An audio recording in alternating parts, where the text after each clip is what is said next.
Perkenalkan, nama saya Fatimatul Zahro. Saya dari Prodi PAI kelas 2C. Saya di sini akan mempresentasikan makalah saya yang berjudul Monogami, Poligami, Homoseksual, dan Lesbian. Baik, poin yang pertama yaitu ada monogami. Monogami dalam Kamus Besar Bahasa Indonesia diartikan sebagai sistem yang hanya memperbolehkan seorang laki-laki mempunyai satu istri pada jangka waktu tertentu. Nah, monogami berarti perkawinan yang mempunyai satu pasang. Istilah monogami ditunjukkan pada seorang suami yang mempunyai satu orang istri sebagai pasangan hidupnya dalam perkawinan. Dengan demikian, monogami berarti sistem yang membolehkan seseorang hanya boleh satu dalam jangka waktu tertentu. Berdasarkan Undang-Undang Nomor 1 1974 tentang perkawinan, maka hukum perkawinan di Indonesia ini menganut asas monogami, baik untuk pria maupun wanita. Hanya apabila dikehendaki oleh yang bersangkutan karena hukum dan agama dari yang bersangkutan mengizinkannya, seorang suami dapat beristri lebih dari seorang.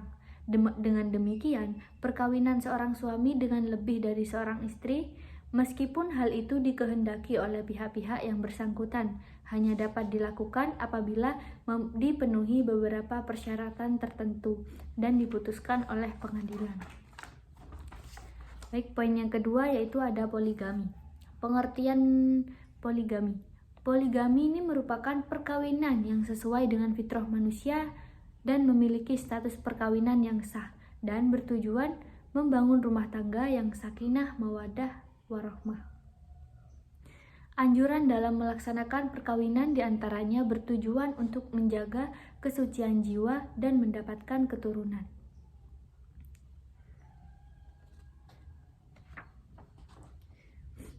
Fikih Islam mengatur perkawinan poligami secara tegas dalam surat An-Nisa ayat 3 sebagai dasar bagi seorang suami yang hendak melakukan poligami. Tugas seorang suami yang berpoligami ialah adil kepada setiap anggota keluarganya. Dalam pasal 4 UUP dinyatakan bahwa seorang suami yang akan beristri lebih dari seorang apabila yang pertama, istri tidak dapat menjalankan kewajiban sebagai istri. Yang kedua, istri mendapat cacat badan atau penyakit yang tidak bisa disembuhkan. Yang ketiga, ada istri tidak dapat melahirkan keturunan. Selain syarat-syarat yang termuat dalam pasal 4 di atas, dalam pasal 5 ayat 1 UUP juga memuat syarat-syarat yang harus dipenuhi suami yang ingin melakukan poligami, yaitu adanya persetujuan dari istri. Yang kedua, adanya kepastian bahwa suami mampu menjamin keperluan hidup istri-istri dan anak-anak mereka. Yang ketiga, adanya jaminan bahwa suami akan berlaku adil terhadap istri dan anak-anak mereka. Nah, untuk membedakan persyaratan yang ada di pasal 4 dan 5, yaitu pada pasal 4 disebut dengan persyaratan alternatif, yang artinya salah satu harus ada untuk dapat mengajukan permohonan poligami. Nah, sedangkan pasal 5 adalah persyaratan kumulatif di mana seluruhnya harus dapat dipenuhi suami yang akan melakukan poligami. Poin yang ketiga ada homoseksual. Homoseksual itu yaitu ketertarikan seksual berupa disorientasi pasangan seksualnya, yaitu kecenderungan seseorang untuk melakukan perilaku seksual dengan sesama jenis. Disebut gay bila penderitanya laki-laki dan lesbian untuk penderita perempuan. Menurut PPDGJ 2, homoseksual adalah makna rasa ketertarikan perasaan baik secara eksklusif terhadap orang-orang yang berjenis kelamin sama dengan atau tanpa hubungan fisik. Dalam pengertian yang disusun oleh para ahli kedokteran dan psikologi tersebut memaknai homoseksual bukan sebagai perilaku seksual semata, akan tetapi juga melibatkan adanya unsur emosi dan perasaan. Istilah homoseksual ini pertama kali ditemukan pada tahun 1869 dalam sebuah pamflet di Jerman, hasil dari tulisan seorang novelis Karl Maria Kertbeny, berisi perdebatan melawan hukum anti-sodomi Prusia.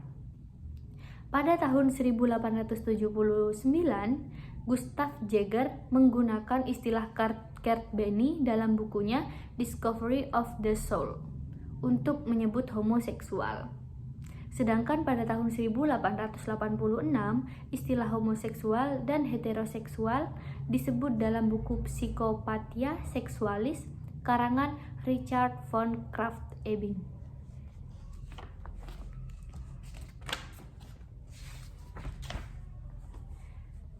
Jenis-jenis homoseksual. Berdasarkan psikiatri, homoseksual dibagi menjadi dua jenis, yaitu yang pertama ada homoseksual egosintonik. Seorang homoseksual egosintonik adalah homoseksual yang tidak merasa terganggu oleh orientasi seksualnya, tidak ada konflik bawah sadar yang ditimbulkan, serta tidak ada desakan, dorongan, atau keinginan untuk merubah orientasi seksualnya. Yang kedua ada homoseksual egodistonik. Homoseksual egodistonik yaitu homoseksual yang mengeluh dan merasa terganggu akibat konflik psikis. Ia senantiasa tidak atau sedikit sekali terangsang oleh lawan jenis. Hal itu menghambatnya untuk memulai dan mempertahankan hubungan heteroseksual yang sebetulnya didambakan. Nah, berdasarkan perilaku yang diperlihatkan, homoseksual dibagi menjadi beberapa jenis, yaitu yang pertama ada homoseksual tulen. Jenis ini memenuhi gambaran stereotipik populer tentang lelaki yang keperempuan-perempuanan atau sebaliknya perempuan yang kelaki-lakian. Bagi penderita yang memiliki kecenderungan homoseksual ini, daya tarik lawan jenis sama sekali tidak membuatnya terangsang. Bahkan, ia sama sekali tidak mempunyai minat seksual terhadap lawan jenisnya. Yang kedua ada homoseksual malu-malu, yaitu kaum lelaki yang suka mendatangi WC-WC umum atau tempat-tempat mandi umum dan terdorong oleh hasrat homoseksual, namun tidak mampu dan tidak berani menjalin hubungan personal yang cukup intim dengan orang lain. Yang ketiga ada homoseksual tersembunyi. Kelompok ini biasanya berasal dari kelas menengah dan memiliki status sosial yang mereka rasa perlu dilindungi dengan cara menyembunyikan homoseksualitas mereka. Yang keempat ada homoseksual situasional. Homoseksualitas ini terjadi pada penderita hanya pada situasi yang mendesak, di mana kemungkinan tidak dapat partner lain jenis, sehingga tingkah lakunya timbul sebagai usaha menyalurkan dorongan seksualnya. Yang kelima ada biseksual, yaitu orang-orang yang mempraktikkan baik homoseksualitas maupun heteroseksualitas sekaligus. Yang keenam ada homoseksual mapan. Sebagian besar kaum homoseksual menerima homoseksualitas mereka, memenuhi aneka peran kemasyarakatan secara bertanggung jawab, dan mengikat diri dengan komunitas homoseksual setempat. Baik, poin yang keempat yaitu lesbian. Lesbi merupakan suatu fenomena sosial yang tidak lagi mampu disangkal dan keberadaannya disadari sebagai sebuah realita di dalam masyarakat dan menimbulkan berbagai macam reaksi oleh lingkungan sekitarnya. Hal itu terjadi karena lesbi secara umum masih dianggap sebagai perilaku seksual yang menyimpang.